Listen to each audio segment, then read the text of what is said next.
Alright. שלום לכולם, כאן שירי לופוביץ, אני מארחת היום את נלסון. היא הכותבת של הספר Getting the Sex You Want, זה ספר מאוד מצליח והיא סקסולוגית. Hi Tammy. Hello. Thanks for joining me for this interview. Thank you. So first thing I wanted to talk about is the paradigm between the companionship and eroticism. Can you tell us about this a little bit? Well, all relationships have two parts. They have the companionship, which is the everyday hangout ability, the capacity to take care of the business of the relationship, the managing of the children and the household, and that's sort of the day-to-day frustration that couples experience. But there's a whole other aspect of relationship, which is the erotic aspect, and that's really where couples feel the passion and the aliveness of their love for each other. And it's also where couples start to neglect the relationship because they feel like, well, if we just work on the companionship, then the erotic aspect will take care of itself. And they don't realize that you have to work on the erotic side of the relationship as much, if not more, than the companionship side of the relationship. Does that make sense? Yes, definitely. Yeah. And what is this thing that happens to a lot of women that they get married and then they have sex and actually they have children, but once they have the children, they don't want to have sex anymore. What is this thing? Well, you know, we get married to have safety and security and to provide a home for our children. And it's hard for women to integrate both the mother aspect of themselves, where they're providing safety and security for the children, and the erotic aspect of their own selves. So it's hard to be the mom and make dinner for the kids and then go upstairs and be the sexy erotic wife for their husband. And so it's hard at that time to integrate both those things. And I think that we're sort of made to shut down the sex aspect of ourselves for a few years so that we can make it safe for our children, and also so that we don't continue to have children too close together. And so it's harder for women to stay erotic when the kids are little, and we have a tendency to put away that side of ourselves sort of in a little box inside of ourselves, and we say, you know what, we'll take that out again when the kids are a little older. Yeah, that makes sense. Yeah. And what are the main important things that usually makes women don't want sex anymore, whereas what are these things for men? Yeah.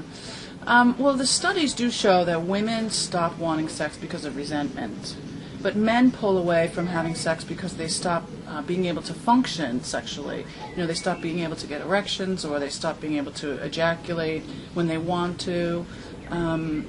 You know, women want to be emotionally connected to have sex, and men feel emotionally connected from having sex. So if women feel resentment, and resentment starts to build up in their relationship, they'll stop connecting sexually. And if men can't perform physically, then they'll stop wanting sex because they'll feel a lot of shame about what's going to happen, and they don't know how to talk about it. And if that happens, then the couple will stop having sex altogether. Okay. Yeah. And It's discouraging, I know. But it is positive that you can, once you realize those things, there's a lot of things you can do to consciously begin to talk about it and begin to bring that erotic energy back into the relationship.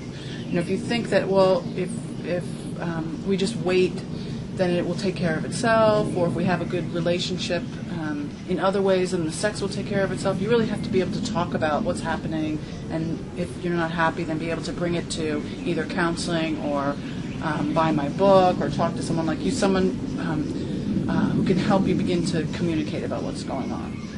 all right. Yeah. And one more thing that was very interesting that you said in the workshop was a lot of women say they don't want sex and they don't feel what they want, and you said that sometimes women do not recognize the need as a need for sex. Can you talk about that a little bit? Well, women have been so cut off from the signs and symptoms in their body of wanting sex, you know, because we've been dieting for so long, so that we don't even know when we're hungry anymore. And so we don't recognize the symptoms of sexual desire. So we'll be standing in the kitchen and looking in the cupboards going, I know I want something. I know I want a craving for something, but maybe it's chocolate, maybe it's ice cream. But if you're not hungry for food, if it's not a craving for something to eat, it's probably for sex. We just don't even know how to recognize the signs and symptoms in our body. So for women, it's about being more conscious of what desire and arousal feels like, and learning what your body feels like, and being able to translate that into desire and arousal with your partner. And open myself to me being able to want and wanting to want and deserve to want. Yeah, exactly. All right, that was very interesting. Thank you very much. You're welcome. And if people want to find out more, they can go to my website, which is drtammynelson.com. Yeah, and read your excellent book. Thank you. I mentioned before. Thank you. Thank you. You're welcome.